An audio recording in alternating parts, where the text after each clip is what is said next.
அனைவருக்கும் வணக்கம். கர்ப்பமான மனைவியை காதலுடன் அனுப்பி வைத்த கணவர் தீவிர விசாரணையில் வெளிவந்த காது கூசும் அசிங்கம். மேற்கு வங்கத்தில் நடந்த இந்த சம்பவம் காவல்துறையினரையே குழப்பத்தில் ஆழ்த்தியுள்ளது. ஒரு கணவர் தன் முன்னாள் காதலுடன் அனுப்பி வைத்தார். இதற்கு பின்னால் மறைந்திருந்த காரணங்கள் வெளியான போது அனைவரும் அதிர்ச்சியில் உறைந்தார். சம்பவத்தில் ஈடுபட்டவர்களின் பெயர்கள்: கணவர் ராஜேஷ்குமார், மனைவி சுஜாதா, முன்னாள் காதலன் அருண். இவரின் முதல் குழந்தை 3 வயது சிறுவன். ராஜேஷ் சுதா தம்பதியினர் மேற்கு வங்கத்தில் ஒரு நகரத்தில் வசித்து வந்தார். அவர்களுக்கு ஏற்கனவே 3 வயது மகன் இருந்தார். சமீபத்தில் ராஜேஷ் புதிய வீடு கட்டிக்கொண்டு இருந்தார். இவர்களுடைய குடும்ப வழக்கத்தின்படி வீடு கட்டும் காலகட்டத்தில் உறவு கொள்வதோ வீட்டில் யாரோ கர்ப்பமாக இருப்பதோ முற்றிலும் தடை செய்யப்பட்டது. அப்படி நடந்தால் வீடு கட்டுவதே தள்ளி போடப்படும் என்பது அவர்களின் நம்பிக்கை. இதனால் கடந்த 6 மாதங்களுக்கு மேலாக இருவரும் உறவு கொள்ளவில்லை. இந்த நிலையில் ஒரு நாள் ராஜேஷ் மனைவி சுஜாதாவை கவனித்த போது அவர் கர்ப்பமாக இருப்பது தெரிய வந்தது. 4 மாதங்கள் கழித்துதான் அவளுக்கு தெரிந்தது. மாதவிடாய் சரியான நேரத்தில் வராததால் அவள் கண்டு கொள்ளவில்லை என்று பின்னர் சொன்னாள். கணவரிடம் இதை சொன்னபோது ராஜேஷ் அதிர்ச்சி அடைந்தார். நான் வீடு கட்டி கொண்டு இருக்கின்றேன், 6 மாதங்களாக உறவே இல்லை, இது எப்படி? உடனே DNA பரிசோதனை செய்யலாம், நான் தயாராக இருக்கின்றேன் என்று கேட்டார். தீவிர விசாரணையில் சுஜாதா உண்மையை சொன்னாள். கல்லூரி நாட்கள் அவளுக்கு அருண் என்ற காதலன் இருந்தார். திருமணத்திற்கு பிறகு தொடர்பு துண்டிக்கப்பட்டது. சமீபத்தில் இன்ஸ்டாகிராம் வழியாக மீண்டும் பழக்கம் தொடங்கியது.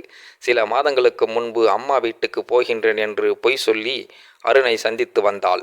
இதில் ஏற்பட்ட கர்ப்பம்தான் இது என்று ஒப்புக்கொண்டாள். பயந்து போன சுஜாதா கர்ப்பத்தை கலைத்து விடலாம், எனக்கு அப்போதுதான் தெரியும் என்று சொன்னாள். ஆனால் ராஜேஷ் மனம் பொறுக்காமல், நீ உன் காதலுடன் வாழ விரும்பினால் தாராளமாக செல், விவாகரத்து நீதிமன்றத்துக்கு நான் போக மாட்டேன், நீயும் அருணும் சேர்ந்து வாழுங்கள் என்று சொல்லி அவளை அனுப்பிவிட்டார். சுஜாதா அருணின் வீட்டுக்கு சென்றாள்.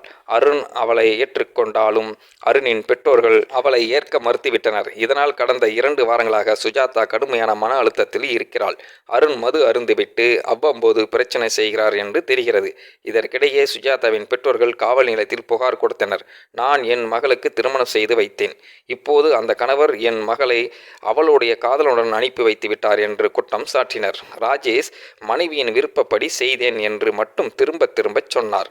பெற்றோர் விடவில்லை. வழக்கறிஞர்கள் மற்றும் அரசியல் பிரமுகர்கள் மூலம் காவல்துறைக்கு அழுத்தம் கொடுக்க தொடங்கினார். ஒரு கட்டத்தில் காவல்துறையினர் ராஜேஷை விட்டுவிட்டு சுஜாதாவையும் அருணையும் அழைத்து விசாரித்த போதுதான் முழு உண்மையும் வெளியானது. 5 மாத கர்ப்பிணியாக இருந்தது சுஜாதா. பெற்றோருக்கும் கணவருக்கும் கர்ப்பத்தை சொல்லவில்லை என்பது தெரிய வந்தது. இறுதியில் ராஜேஷ் பெற்றோரிடம் சொன்னார், எக்காரணம் கொண்டும் எங்கள் வீட்டுக்கு வரக்கூடாது. இவ்வாறு சொல்லிவிட்டு அவர் அங்கிருந்து சென்றார். இந்த வழக்கை எப்படி அணுகுவது என்று காவல்துறையினருக்கே ஒரு நிமிடம் குழம்பி போயினார்கள்.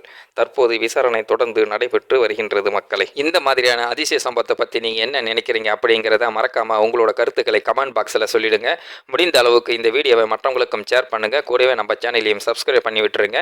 தேங்க்யூ ஃபார் வாட்சிங். இது போன்ற செய்திகளை உடனுக்குடன் நீங்கள் தெரிந்து கொள்ள மறக்காமல் எங்களுடைய சேனலை சப்ஸ்கிரைப் செய்யவும், கூடவே பக்கத்தில் வரும் பெல் ஐக்கானையும் கிளிக் செய்யவும். மக்களை.